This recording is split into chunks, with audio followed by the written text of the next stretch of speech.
तो आइए आपका एक बार फिर से स्वागत है मैट्रिक्स चैप्टर के इस वीडियो नंबर 4 में। और आज के इस क्वेश्चन में, आज के इस वीडियो में हम सीखेंगे कि अननोन नंबर मल्टीप्लिकेशन के फॉर्म में रहेगा तो इसको हम कैलकुलेट कैसे करें। तो तैयार हैं आप लोग? तैयार हैं? आप भी यस बोलो भाई, ठीक है। तो ध्यान देना कि बोलता है कि ये दोनों को मल्टीप्लाई करेंगे तो ये रिजल्ट ये होगा। तो मल्टीप्लाई करेंगे लेकिन इसका वैल्यू तो पता है, ये नहीं पता है। तो नहीं पता है तो क्या करेंगे? पता कर लो। इसको मल्टीप्लाई करेंगे सबसे पहले। तो बताओ इस रॉ का सबसे पहला बताओ क्या करें? 5 इंटू एक्स प्लस क्या हो जाएगा? -7 इंटू जेड। क्लियर है ये? उसके बाद इसी रॉ से इसमें मल्टीप्लाई करें तो क्या हो जाएगा? 5y plus -7u। क्लियर है? अब देखो इस -2 इस सेकेंड रॉ से इसमें करेंगे, क्या होगा जरा सोचो।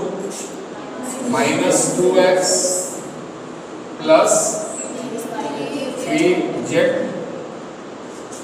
-2x into 3z। कोई डाउट? क्लियर है? सेकंड वाला आप बताओ क्या होना चाहिए? -2y plus 3u।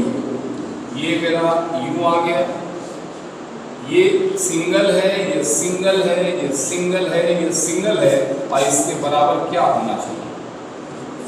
-16 -6 7 2।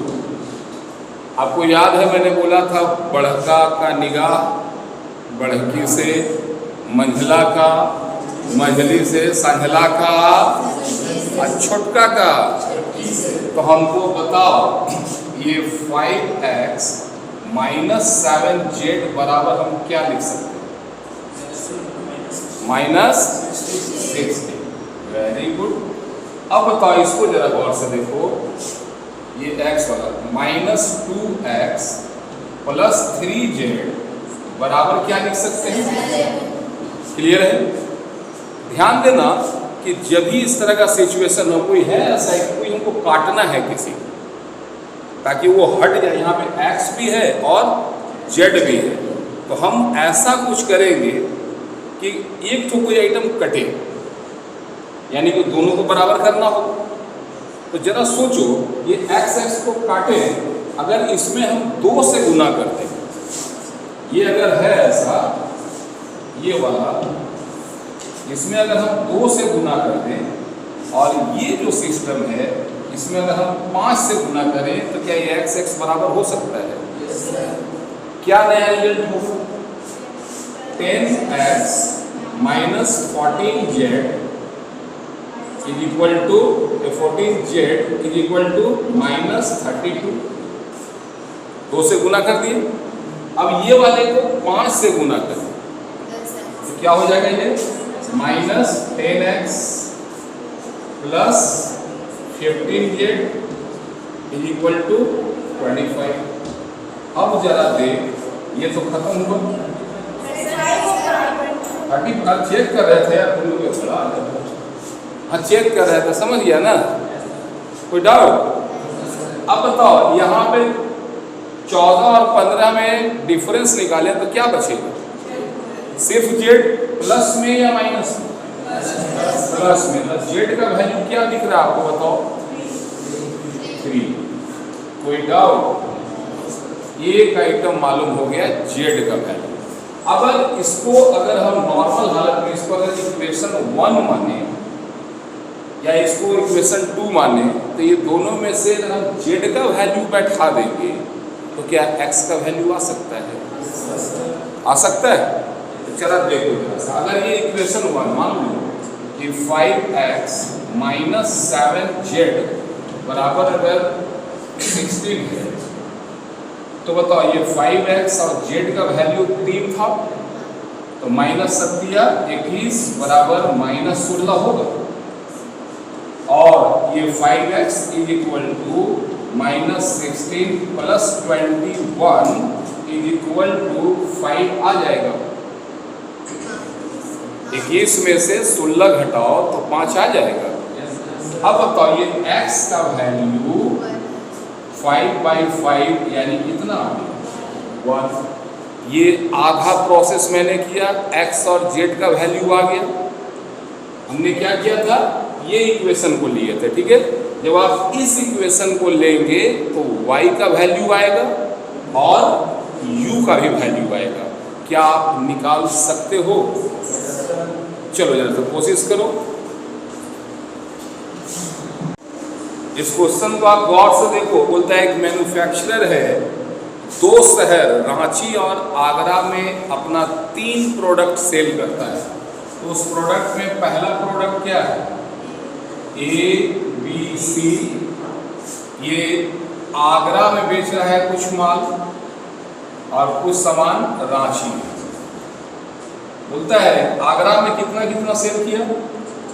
प्रोडक्ट ए 4000 यूनिट, 7000 यूनिट और 9000 यूनिट। साथ ही साथ रांची बढ़िया जगह कौन है इसके लिए, इस मैन्युफैक्चरर का बढ़िया मार्केट कहाँ पे बना हुआ है, रांची में या आगरा में, रांची में बना। ठीक है, अगर ये बेचा है तो कुछ ना कुछ तो प्राइस होगा ही। क्वेश्चन में बोला है कि प्राइस ए का जो है वो 3 रुपया है, इसका 4 है और इसका 5 है।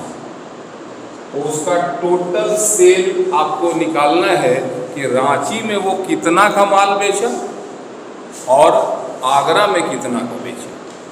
क्वेश्चन को समझेंगे। एक मैन्युफैक्चरर है, 3 तरह का प्रोडक्ट बनाता है, A, B, C। आगरा में 4000 यूनिट A का, B का 7000, C का ये सेल करता है। उसी तरह रांची में ऐसे सेल करता है। और 1 यूनिट का प्राइस, प्रोडक्ट A का प्राइस है कितना 3, B का 4 और उसका। तो ध्यान देना, ये क्वेश्चन दिया वर्ड में घुमा घुमा के। यहाँ से आपको सोचना होगा कि इसमें रॉ किसको रखें, कॉलम किसको रखें। तो ध्यान देना ये सेल्स इन यूनिट है, इसको हम लिखते हैं यूनिट कर दें।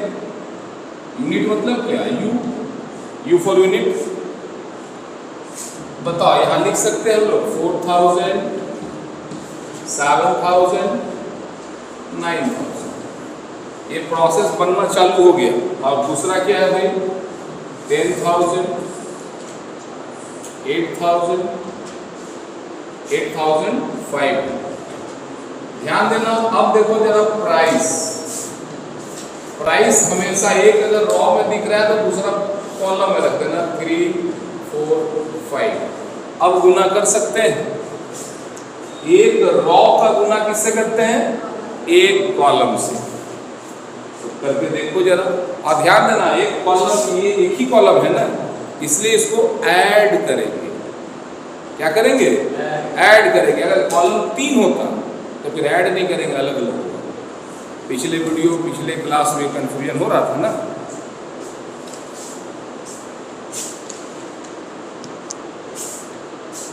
तो 4000 गुना 3 कितना हो जाएगा 12,000, जोड़ 7,000 गुना 4 28,000, जोड़ 9,000 गुना 5 45,000, 10,000 गुना 3 30,000, 8,000 गुना 4 8 चौका 32 होता है,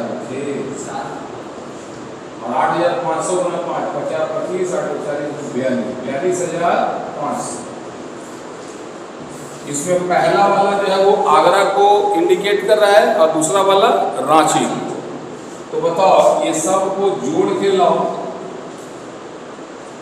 क्या आएगा 5 8 13 2 15 2 2 4 4 8 85,000, 500 2 2 4 3 3 6 4 10 1,04,000। यानी आगरा में सेल कर रहा है 85,000 का और रांची में सेल कर रहा है 1 लाख का। क्या बात समझ में आया? एक बार फिर से समझे। सबसे बड़ा वर्ड प्रॉब्लम में आएगा कि यार रॉ किसको, कॉलम किसको। कुछ अलग अलग एक ही क्वालिटी का चीज एक जगह रखना, अलग क्वालिटी वाले एक जगह। जैसे ये सेल है यानी यूनिट में बेचा हो तो ये यूनिट रखे, अगर बेचा है तो उसका कोई प्राइस हो। अगर ये रॉ में इसको हम सेट किए हैं तो वो चला जाएगा कॉलम में। क्लियर है?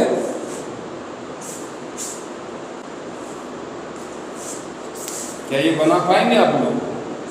सेम इसी तरह क्वेश्चन नंबर 15 है। जरा इसको अपने से बना के बताओ क्या होता है, और आगे बनाते चलेंगे आप लोग। ये बेसिक है, इससे रिलेटेड इंपॉर्टेंट क्वेश्चन वीडियो के डिस्क्रिप्शन में रहेगा। अगर आप प्रैक्टिस करना चाहें तो प्रैक्टिस करेंगे, और इसी नंबर पे मेरे को व्हाट्सएप करोगे आप कि हाँ लगे कि आप भी मेहनत कर रहे हैं। ठीक है? आपने बहुत ही प्रेम और शांति से मेरी बातों को सुना। आप सबको दिल से धन्यवाद करता हूँ। मिलता हूँ नेक्स्ट वीडियो में। जय हिंद।